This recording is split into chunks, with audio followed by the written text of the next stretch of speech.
একুশের বইমেলার খবর জানাতে আমাদের সঙ্গে যুক্ত হচ্ছেন সহকর্মী জিসান আহমেদ। জিসান, আজকে কেমন দেখছেন বইমেলা? কি অবস্থা? মানে মাঝপথ পার হয়ে গেছে রমজান, যদিও কেমন মানুষ সেখানে এসেছেন, পাঠকরা কেমন বেচাকেনা চলছে?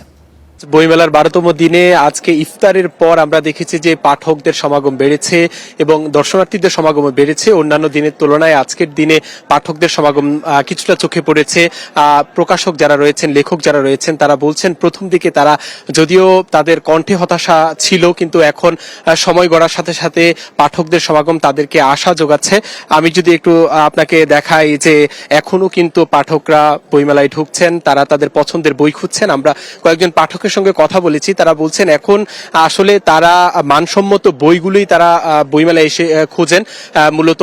এবং আমরা জানতে চেয়েছি যে যেহেতু সামনে ঈদ চলে আসতেছে এবং পবিত্র মাহে রমজান মাস চলছে, তারা বলছেন যে প্রকৃত যে পাঠক তারা কিন্তু রোজার মধ্যেও আসছেন, যদিও অনেক বেশি গরম পড়ছে দিনের বেলায়, যার জন্য বিকেল নাগাদ পাঠকদের যে সমাগম দেখা যায় তার চেয়ে বেশি পাঠক আসে মূলত ইফতারের পর, অর্থাৎ সন্ধ্যার পর থেকে পাঠকরা আসতে থাকেন, যেহেতু মেলা চলে মূলত 9টা পর্যন্ত। আজকে নতুন করে মোট 163টি বই নতুন করে প্রকাশ পেয়েছে নতুন লেখকদের। আমরা লেখকদের সঙ্গে কথা বলেছি, তারা আমাদেরকে যেমনটি জানিয়েছে যে আসলে পুরাতন যে লেখক রয়েছে, পুরাতন যে বইগুলো রয়েছে এবং আগের যে লেখক তাদের বইগুলোই বেশি খোঁজেন পাঠকরা। নতুন লেখকদের বই একটু বেচাবিক্রি কম হচ্ছে, যার কারণে তারা একটু হতাশা বা আক্ষেপ তারা করছেন।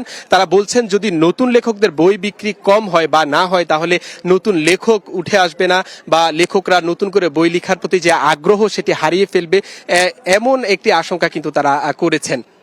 এবং আজ 12তম দিনে এখন পর্যন্ত 996টি নতুন বই প্রকাশ পেয়েছে এবারের বইমেলায়, কিন্তু সে অনুযায়ী বেচা বিক্রি হয়নি। নতুন লেখকদের সঙ্গে আমরা কথা বলেছি, প্রকাশকদের সঙ্গেও কথা বলেছি, তারা আমাদেরকে যেমনটি জানিয়েছেন যে এবারের বইমেলায় ঘিরে তাদের যে প্রত্যাশা ছিল সেটি পূরণ হয়নি। বইমেলা থেকে এই ছিল আমার কাছে সবশেষ খবর। জ্যাভলিন। ধন্যবাদ জিসান।